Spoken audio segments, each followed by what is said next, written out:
Hello everyone, नमस्कार, good morning, very good morning. दोस्तों, आज के सेशन में हम बात करने जा रहे हैं मानव भूगोल के अंतर्गत मानव विकास की संकल्पना वाले कॉन्सेप्ट पर। ठीक है ना। तो आज का जो हमारा टॉपिक होगा कॉन्सेप्ट ऑफ ह्यूमन डेवलपमेंट, जिसपे कि आज से कुछ दिन पहले दोस्तों हमने एक इंडेक्स पर चर्चा की थी जिसका नाम था ह्यूमन डेवलपमेंट इंडेक्स। ठीक है ना। हालांकि इस सेशन में की अपेक्षा बल्कि हमने एक इकोनॉमी वाले सेशन में इसको कवर किया था। रात में 9 बजे वाला जो हमारा लाइव सेशन चल रहा है उसमें कवर किया था।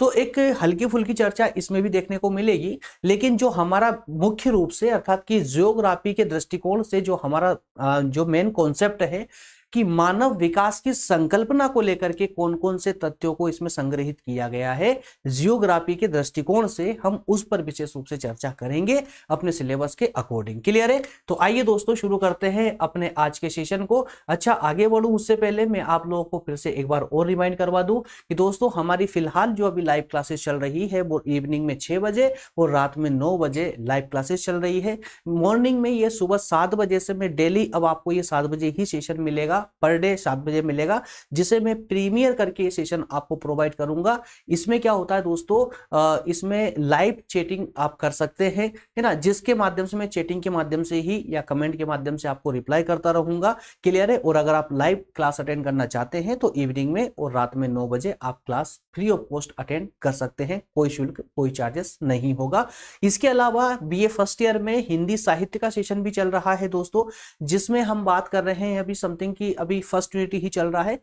एक दो सेशन में उसकी फर्स्ट यूनिट कंप्लीट हो जाएगी, तो उसका जो टाइमिंग है वो अभी फिक्स नहीं हो पा रहा है, लेकिन एक दो दिन में उसका टाइमिंग भी फिक्स हो जाएगा और मॉर्निंग का ही टाइम उसका रहेगा, 9 या 10 के समथिंग के आसपास रहेगा। जिसे अगर आप लोग रिक्वायरमेंट करेंगे, आप लोग डिमांड करेंगे, तो उसमें हम लाइव भी उसको लेकर के आ सकते हैं। चलिए शुरू करते हैं आज के बेहतरीन टॉपिक पर दोस्तों। मॉर्निंग में 9 बजे का ये टाइम जो डला हुआ है, एक्चुअल में ये टाइम गलत हो चुका है, क्योंकि पहले ये मॉर्निंग में लाइव क्लास के माध्यम से मैं आपको प्रोवाइड कर रहा था।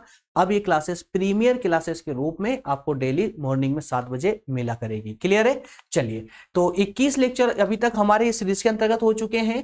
21 लेक्चर अगर आपने अभी तक नहीं देखा है मानव भूगोल की सीरीज में, कोई नए स्टूडेंट है अगर आप, तो दोस्तों आप हमारी प्लेलिस्ट में जाकर के इसके बाकी के लेक्चर भी पूरे क्रम अनुसार टॉपिक वाइज टॉपिक देख सकते हैं, बहुत इजीली और फ्री ऑफ कॉस्ट, है ना। फिर से रिमाइंड करवा दो, विद नोट्स। और क्लियर है। चलिए, तो दोस्तों आगे बढ़ते हैं और देखते हैं कि हम सिलेबस में कहां पर हैं। इस सीरीज के अंतर्गत सिलेबस में कहां पर है दोस्तों। सिलेबस में यूनिट 4 के अंतर्गत हमारे ये सभी टॉपिक डिस्कस हो चुके हैं, सभी टॉपिकों पर हमारी क्लासेस हो चुकी है, पर टॉपिक हमने क्लासेस ली है, सभी टॉपिक चैप्टर वाइज चैप्टर। और आज ये 4th यूनिट का लास्ट लेक्चर होने जा रहा है। क्लियर है ना यहां तक का। तो चलिए बात कर लेते हैं आज के लेक्चर मेथड की, कि आज की हमारे लेक्चर की मेथड क्या होगी, क्या क्या टॉपिक हम डिस्कस करने वाले हैं।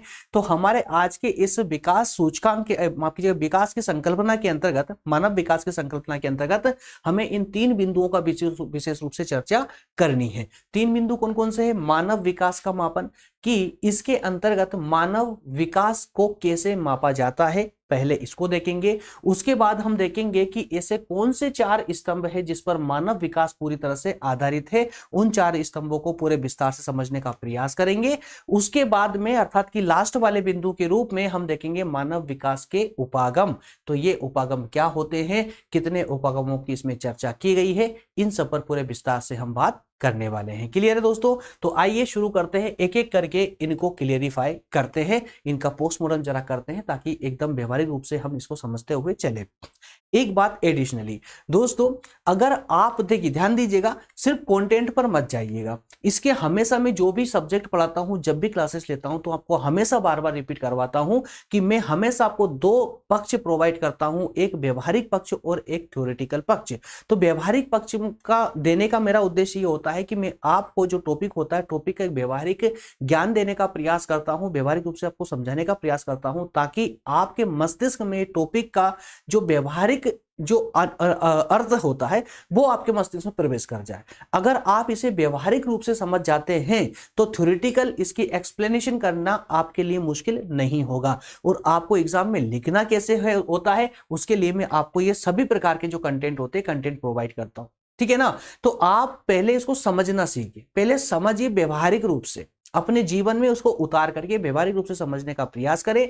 जब एक बार आप व्यवहारिक रूप से समझ जाते हैं तो उसके बाद दिए गए कंटेंट की सहायता से आप एग्जाम में एक इफेक्टिव आंसर राइटिंग करने में सफल हो पाते हैं, जिससे आप अच्छे नंबरों की प्राप्ति की उम्मीद कर सकते हैं। क्लियर है ना? चलिए, तो दोस्तों कंटेंट हमारे सामने है। कंटेंट हमारे सामने जो आपके एग्जाम के समय में रिवीजन करने के लिए महत्वपूर्ण होगा। और कैसे प्राप्त होगा ये कंटेंट आपको, तो डिस्क्रिप्शन में जाकर के इसकी पीडीएफ आसानी से आप डाउनलोड कर सकते हैं, या फिर हमारे द्वारा दिए गए जो नंबर है व्हाट्सएप नंबर, उस पर रिक्वेस्ट सेंड करके आप हम वहां पर भी हमसे नोट्स की रिक्वायरमेंट कर सकते हैं, रिक्वेस्ट सेंड कर सकते हैं। क्लियर है ना? चलिए तो शुरू करते हैं अपना आज का सेशन। सबसे पहले हम बात कर रहे हैं मानव विकास के मापन की। दोस्तों इसके पीछे का व्यवहारिक अर्थ क्या होता है? मानव विकास के मापन का मतलब क्या हुआ? जैसा कि शब्द ही क्लियर बोल रहे हैं कि मानव विकास का मापन, अर्थात कि मानव के विकास की माप, मानव के विकास को कैसे मापा जाता है, कि मानव का विकास, समाज में मानव का विकास हो रहा है या नहीं हो रहा है, उसको मापना भी एक बड़ी चुनौती साबित होती है। तो बेसिकली अगर हम देखें कि मानव के विकास को मापने के लिए तो कई प्रकार के सिद्धांत अभी वर्तमान में जो है व्यवहार में हैं, लेकिन जो सबसे प्रसिद्ध सिद्धांत है दोस्तों मानव विकास को मापने का, और जिसका हम प्रयोग भी करते हैं, वह सिद्धांत है ह्यूमन डेवलपमेंट इंडेक्स, जिसे हिंदी में मानव विकास सूचकांक कहा जाता है। बात समझ आई? तो मानव विकास को मापने का एक प्रथम और एक इफेक्टिव जो सिद्धांत है हमारे पास में, वो है मानव विकास सूचकांक। और इसी की सहायता से हम मानव के विकास को मापते हैं, कि अर्थात एक देश के अंदर उस देश के नागरिकों का विकास हो रहा है या नहीं हो रहा है, और यदि हो रहा है तो कितनी स्पीड से हो रहा है, किस गति से हो रहा है। जैसे पर ईयर के डेटा के बेस पे हम इसको मापते हैं, पिछले साल इनका स्तर क्या था, समाज का स्तर क्या था, और इस साल समाज का स्तर क्या है, या पिछले 5 साल पहले समाज का स्तर क्या था। तो इस प्रकार से हम पुराने सालों को से कंपैरिजन करके हम वर्तमान के साल का जो है उसमें समाज की प्रगति को हम मापते हैं, जो कि मानव विकास सूचकांक के द्वारा HDI के द्वारा मापा जाता है। मेरे ख्याल से यहां तक की बात क्लियर हो चुकी होगी, ठीक है ना? अब चलिए आगे बढ़ते हैं। अब बात करते हैं कि इसे मापने के लिए मानव की जो आधारभूत उपलब्धियां होती है, मानव की जो आधारभूत उपलब्धियां होती है, उनको आधार बनाया जाता है। समझिएगा, यहां पर मानव विकास सूचकांक के माध्यम से हम मानव के विकास को मापते तो है, लेकिन एक बड़ा प्रश्न ये भी तो खड़ा होता है कि मानव विकास सूचकांक जब मानव के विकास को मापने चलता है तो उसे किन बिंदुओं पर आधारित होना पड़ता है, अर्थात वो किन हथियारों का प्रयोग करता है, कौन से एलिमेंट है जो मानव विकास सूचकांक की सहायता करते हैं मानव के विकास को मापने में। तो दोस्तों हम कह सकते हैं कि मानव की जो आधारभूत उपलब्धियां होती है, उनका सहारा इसमें लिया जाता है। आधारभूत उपलब्धियां मतलब ऐसी उपलब्धियां कि व्यक्ति ने शिक्षा के क्षेत्र में कितनी उपलब्धि हासिल की है, व्यक्ति ने स्वास्थ्य के क्षेत्र में कितनी उपलब्धि हासिल की है, व्यक्ति ने अपने प्राकृतिक जो वर्तमान में संसाधन है, आर्थिक संसाधन जो है, उन तक कितनी पहुंच बनाई है।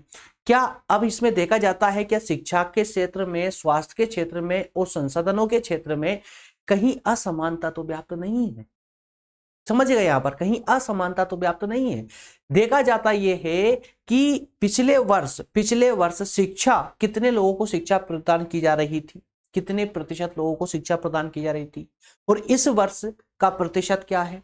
उसी प्रकार से पिछले वर्ष में स्वास्थ्य की क्या कंडीशन थी और इस वर्ष में क्या कंडीशन है।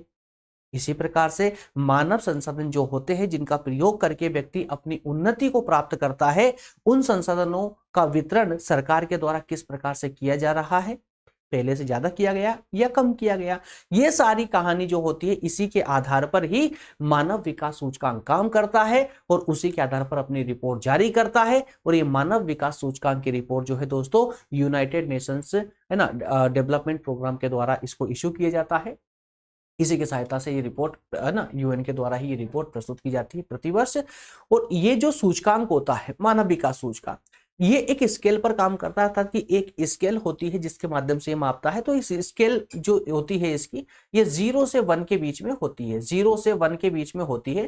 कहने का अर्थ ये है कि जो भी देश इस 1 के नजदीक होते हैं, जो देश इस 1 के 1 के नजदीक होते हैं, वो ज्यादा विकसित माने जाते हैं, इस क्षेत्र में मानव के विकास में ज्यादा विकसित माने जाते हैं। और जो देश इस 0 के नजदीक होते हैं, वो सबसे कम उन्नति वाला देश माना जाता है मानव विकास के क्षेत्र में।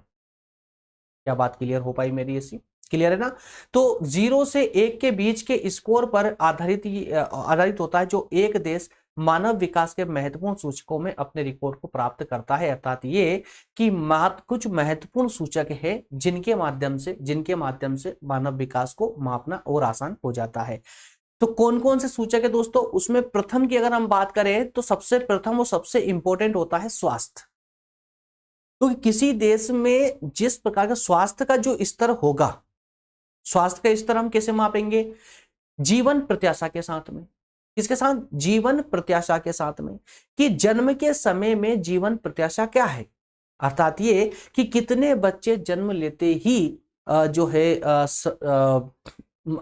शांत हो जाते हैं, और कितने बच्चे जो है जन्म से 1 वर्ष की अवधि तक ही जीवित रह पाते हैं, या कितने बच्चे हैं जो लगभग 0 से लेकर 5 वर्ष की उम्र तक जीवित रह पाते हैं। तो इस प्रकार से एक जीवन प्रत्याशा को मापा जाता है एक विशेष आंकड़े के तहत, है ना। तो इसका अर्थ ये होता है कि लोगों को लंबा और स्वस्थ जीवन व्यतीत करने का अवसर कितना मिलता है, कि किसी देश में लोगों को एक अच्छा स्वस्थ जीवन जीने का अवसर कितना मिला, या इस वर्ष कितना मिला, पिछले वर्ष कितना था। ध्यान दीजिएगा। तो जितनी उच्च जीवन प्रत्याशा होगी ना, उसका विकास भी उस सूचकांक में विकास का स्थान भी उसका उतना ही उच्च होगा।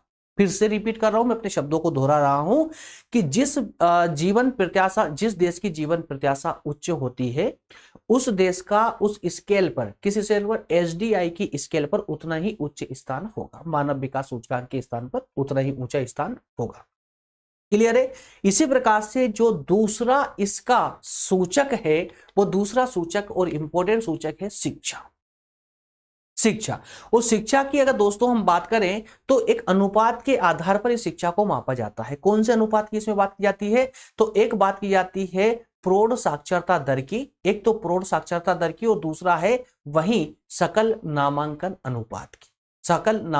अनुपात की। इसका मतलब यह होता है कि पढ़ और लिख सकने वाले जो वयस्क हैं, प्रौढ़ साक्षरता दर मतलब कि वयस्कों की साक्षरता दर, दैट मीन्स कि कितने लोग पढ़ और लिख सकते हैं।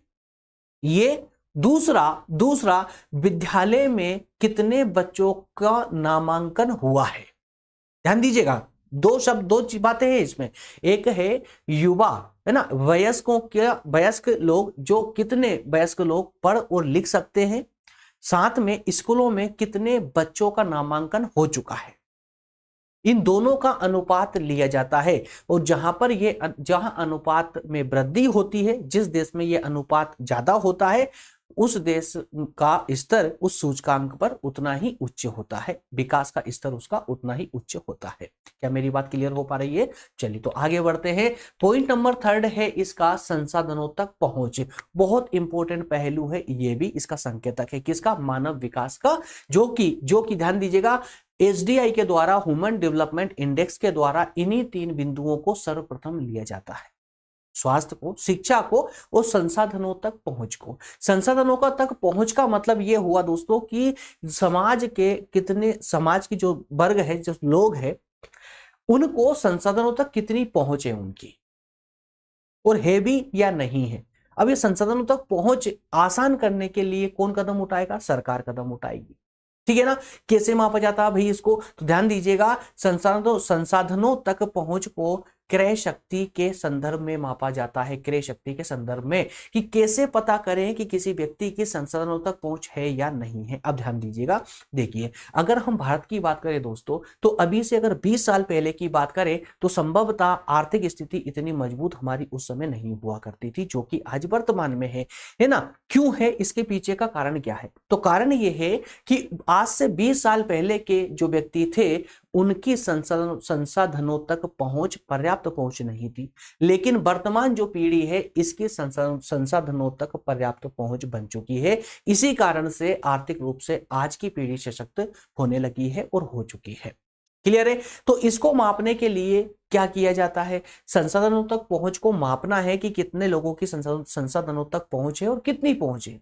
तो इसको मापने के लिए विशेष रूप से 3 कदम उठाए जाते हैं इस एसडीआई के द्वारा। कौन से 3 कदम? तो ध्यान दीजिएगा, अमेरिकी डॉलर में इसको मापा जाता है और क्रय शक्ति के आधार पर मापा जाता है कि एक व्यक्ति अपने लिए कितना खर्च कर सकता है।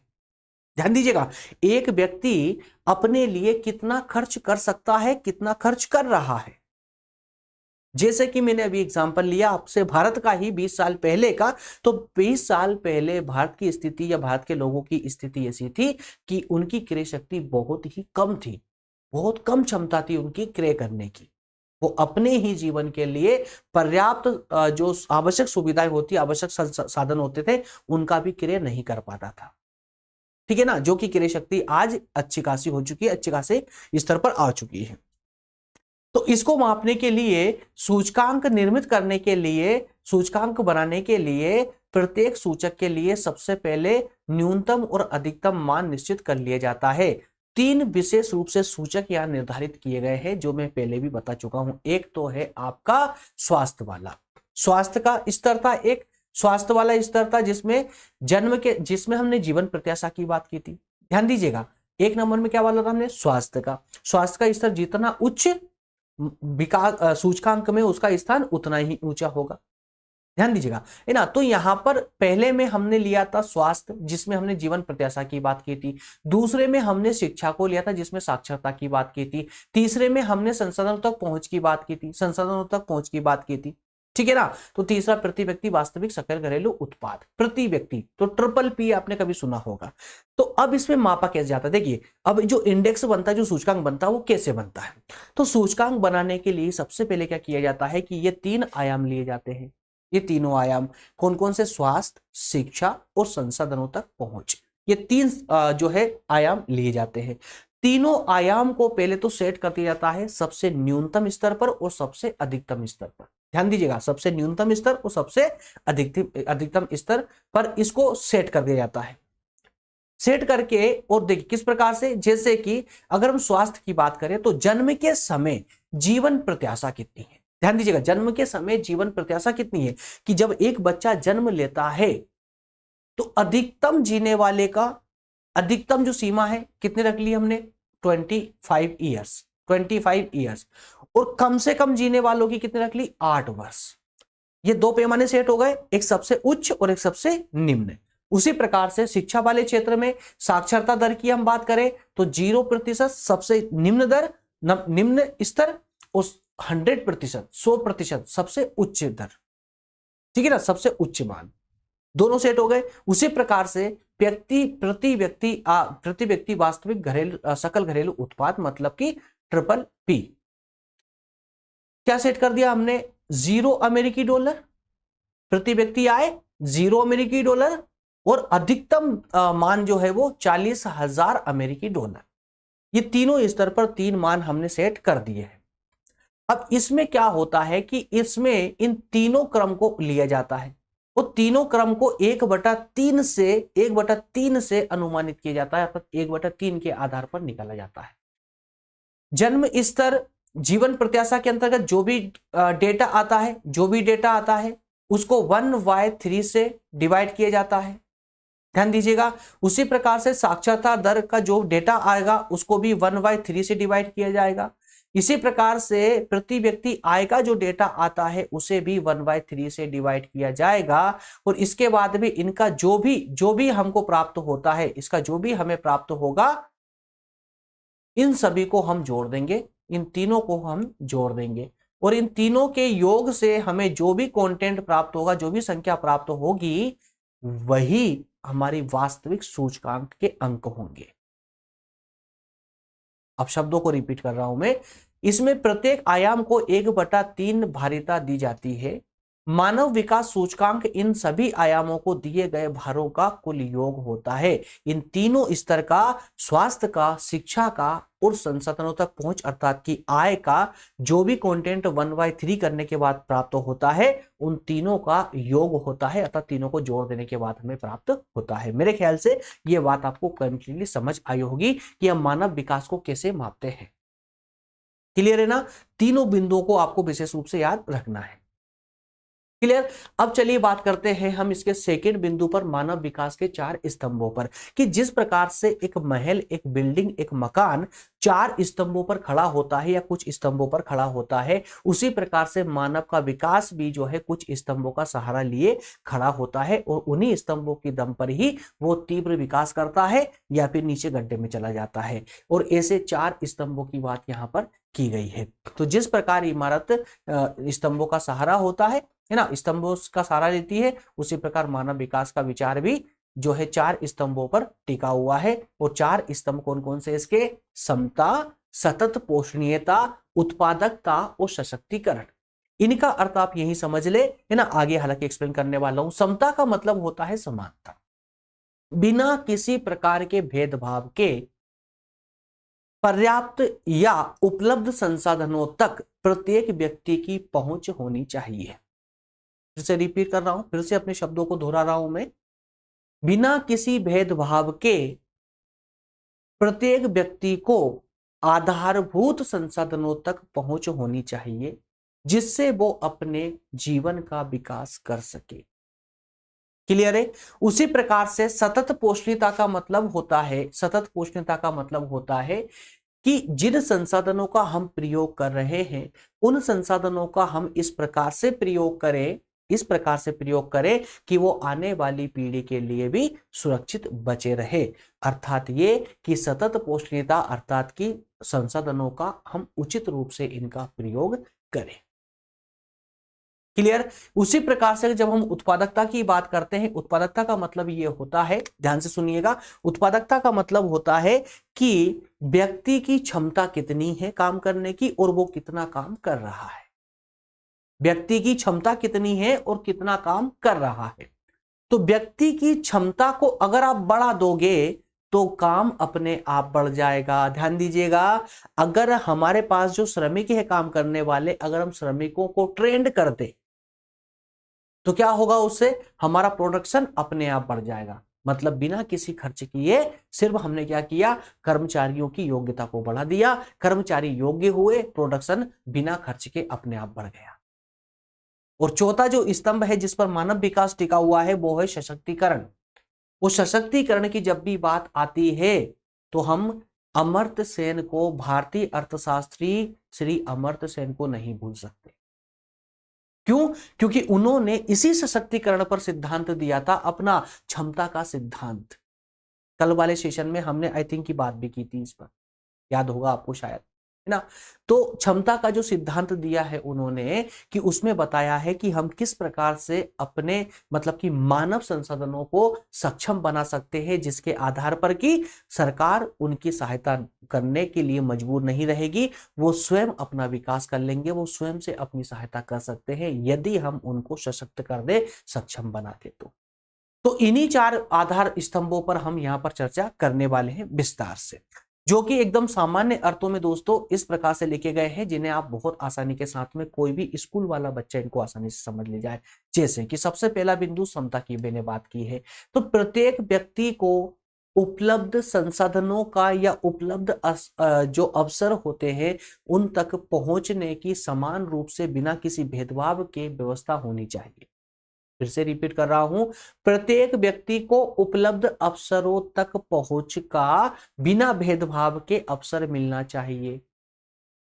ठीक है, हालांकि ये ज्यादातर तो नहीं होता है, ज्यादातर नहीं होता है देशों में, ऐसा होता नहीं है कि बिना भेदभाव के संपूर्ण अवसरों तक सबकी पहुंच हो, ऐसा किसी भी देश में नहीं है हालांकि, है ना। लेकिन फिर भी लगभग समाज में इनको बांटना जरूरी चाहिए, जरूरी आवश्यक रूप से, ताकि सामान्यतः निर्धन तथा सामाजिक एवं आर्थिक दृष्टि से पिछड़े लोगों को समता प्राप्त नहीं होती है, इसलिए उनके स्तर को उच्च करने के लिए यह कदम उठाया जाना चाहिए।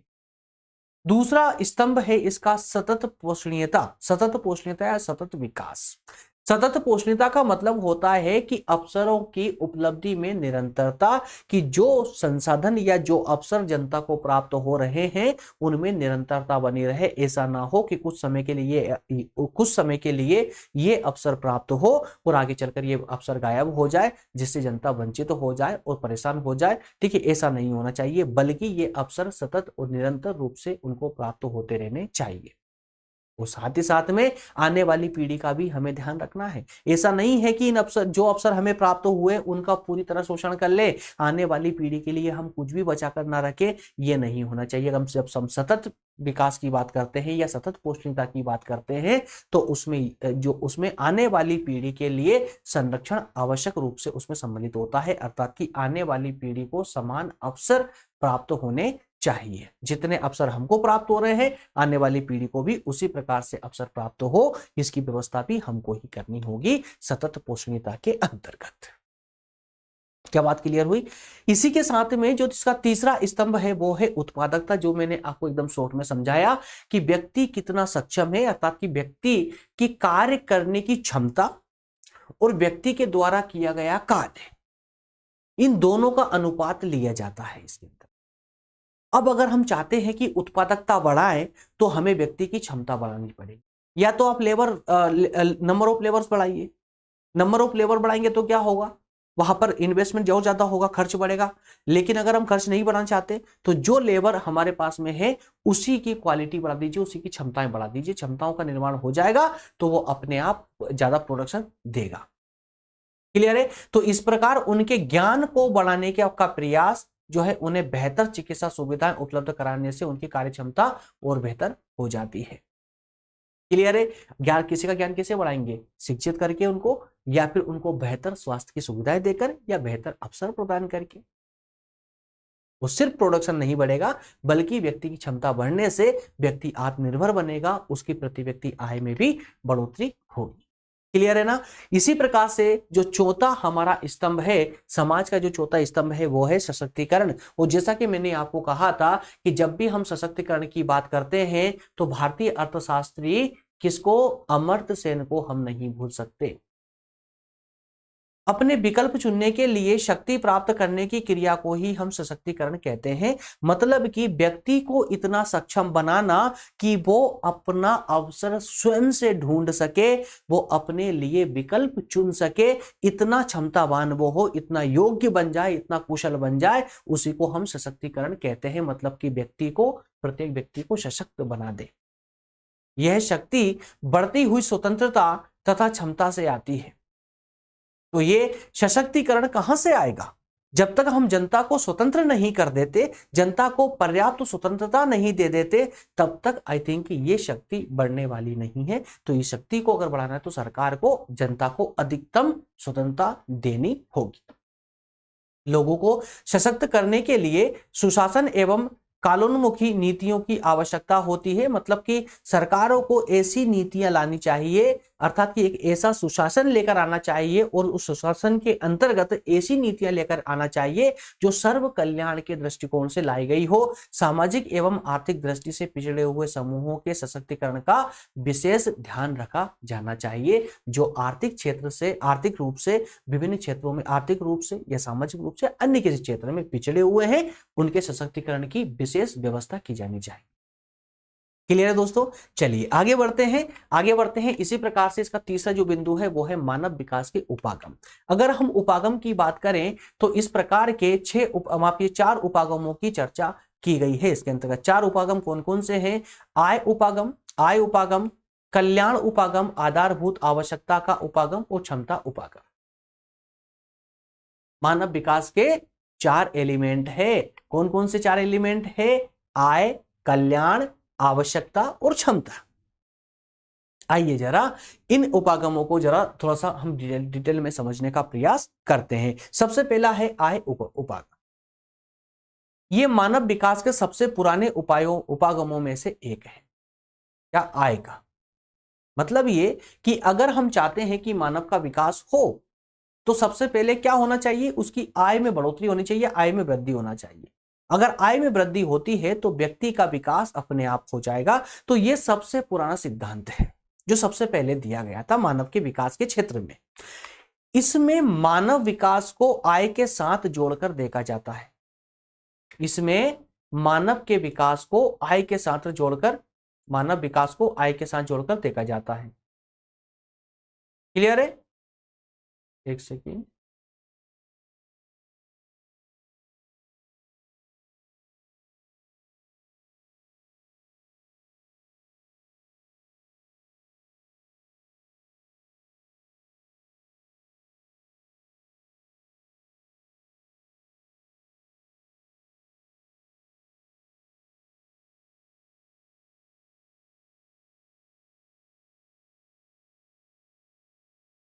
ओके फ्रेंड्स, बस 5 मिनट का सेशन और बचा है, कंप्लीट होने वाला है ना। मैं सुबह सुबह आप लोगों को कितना पकाऊंगा नहीं, डोंट वरी।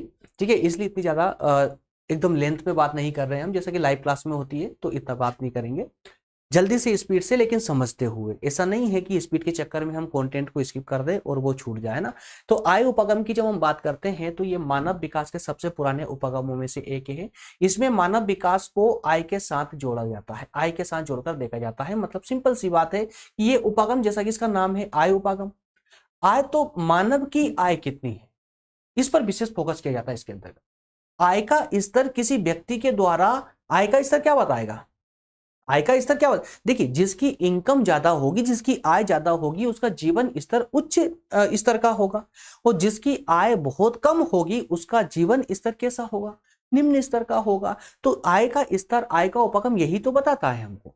तो इसीलिए कहा जाता है कि आय का स्तर किसी व्यक्ति के द्वारा भोगी जा रही स्वतंत्रता के स्तर को बताता है कि उस व्यक्ति को कितनी स्वतंत्रता प्राप्त है।